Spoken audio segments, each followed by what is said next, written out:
When I was watching the clip, besides being aroused, You're supposed to be my friend. but friends sometimes have crushes on friends.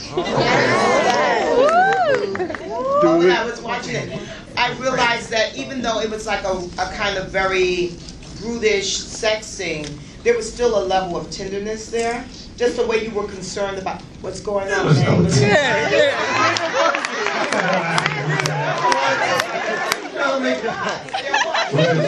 Anywhere in the vicinity of it. Like there was no forks around.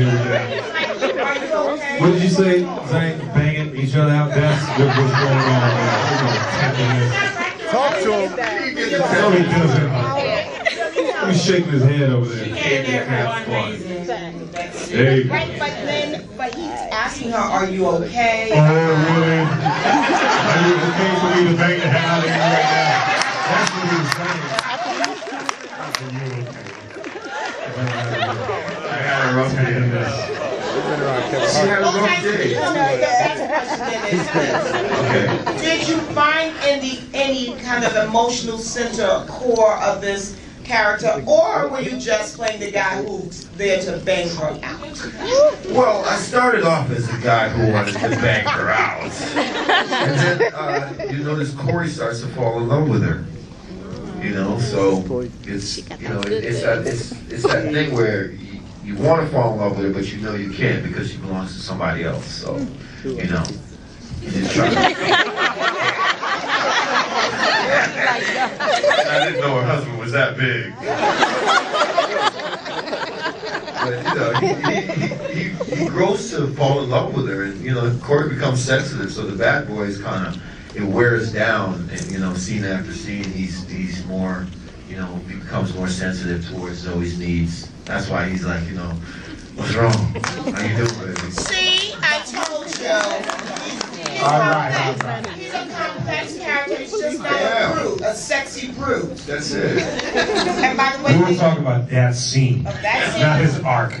I don't dispute anything you just said. I just said that scene was about one thing. Well, being a woman who's been with maybe one or two bad boys, I know that they're always sensitive and tender. TMI.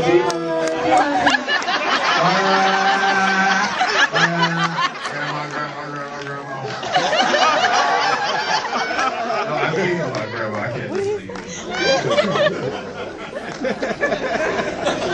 Saying, do you believe that every woman wants a bad boy? Yes. At some point. You do.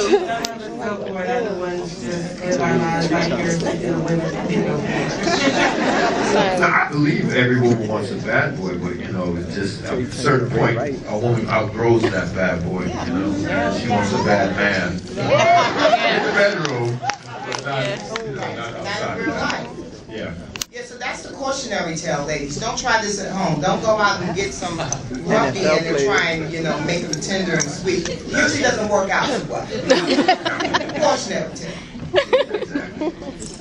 Billy, being that Zane is an international successful writer and her books are loved and worshipped and poured over, I mean, you know, in the subways of New York City, you see women just like missing their train stop because they're so enthralled by a Zane novel. So that was a lot of pressure, I would think, to be the first one to take the foray into making this a big screen project.